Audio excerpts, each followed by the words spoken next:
Meron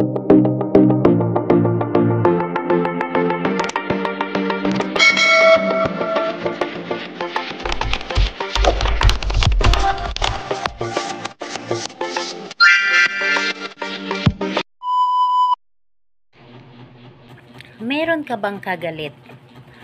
O meron bang taong laging ah, nagagalit sa'yo na hindi mo naman ito inaano?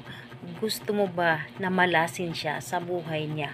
Yung tipong lalayuan siya ng mga tao dahil ang tingin sa kanya ay malas siya o peste siya. Hello mga guys, kumusta kayo? Panibagong araw, panibagong video na naman tayo. And sa araw na ito ay isa na naman video ang aking ituturo sa inyo na simpleng gabay o simpleng pamamaraan na makakatulong sa atin. At bago ang lahat, gusto ko lang mag-disclaimer sa mga taong hindi naniniwala at hindi gusto ang mga kaganitong video. Please skip this video and maghanap kayo ng videos na gustong gusto nyo, dahil ang video na ito ay para lamang ito sa mga taong naniniwala and gusto mag-try. Sa lahat po ng mga nagko-comment dito sa aking video dito sa loob ng aking channel, mag-iingat sa lahat ng mga nagre-reply sa inyo na dinadala kayo sa kanilang WhatsApp Nemo app upang makaiwas po tayo sa scam. Ngayon po ituturo ko sa inyo paano nga ba mamalasin ang taong laging nagagalit sa'yo, yung tipong taong hindi mo naman inaano pero ikaw yung laging binabantayan.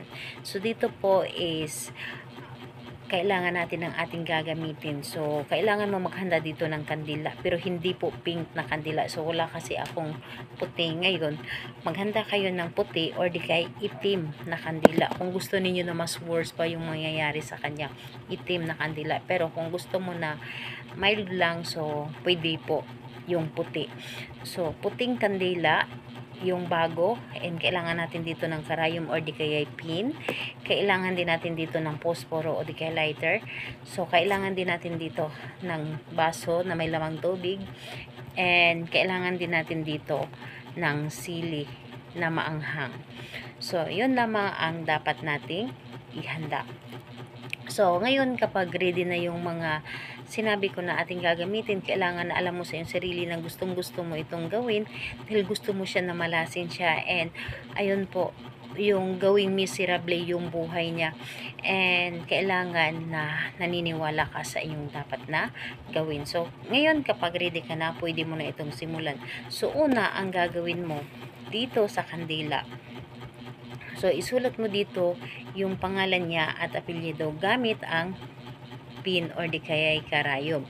So, pagkasulat po natin, hindi kailangan na yung totoong pangalan niya at apelyido yung isulat. Kung ano yung pagkakilanlan mo sa kanya, kung ano yung tinatawag mo sa kanya, yun ang isulat mo. Kung ano yung tawag mo sa kanya. So, halimbawa, yung nickname niya, ang tinatawag mo lang sa kanya, yun ang isusulat mo. So, malalaking litra dapat ang pagkasulat mo dito.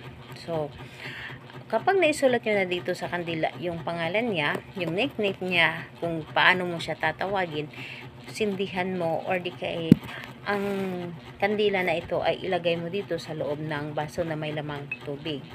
So, ilagay mo dito. So, ayun po, pagkalagay mo dito sa baso ay sindihan mo ang kandila at saka lagyan mo ito ng maraming sili ang baso na ito. And pagkatapos nun ay hilingin mo dito. Hayaan mo yung kandila na magsindi habang mamatay siya dito sa loob ng baso. So, hilingin mo dito habang may apoy pa ang kandila. Hihilingin mo dito sa pamamagitan nito, ikaw ay mamalasin sa buhay mo. Maging miserable ang buhay mo. Lalayuan ka ng mga tao. Lalayuan ka ng mga kaibigan mo dahil ang tingin nila sa iyo ay peste ka sa buhay nila. Lalayuan ka ng lahat at hindi ka magiging masaya sa buhay mo. So, yun ang gagawin mo kung ang taong ito, ang ginawan mo ay toxic sa buhay mo, na ayaw mo na papakialaman ka.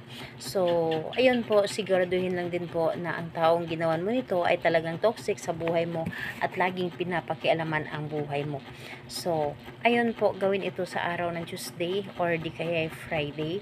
So, sa kahit anong oras pwede po. So, Tuesday and Friday lamang, mas maganda na gawin mo ito sa gabi dahil mas mabagsik ang bisa nito kapag gabi mo ito gawin. And pagkatapos mong gawin ito, humanap ka ng mapagtapunan ng inyong ginawa. So, pwede mo siyang itapon or maghukay ka ng lupa at ibaon ito, pwedeng pwede po.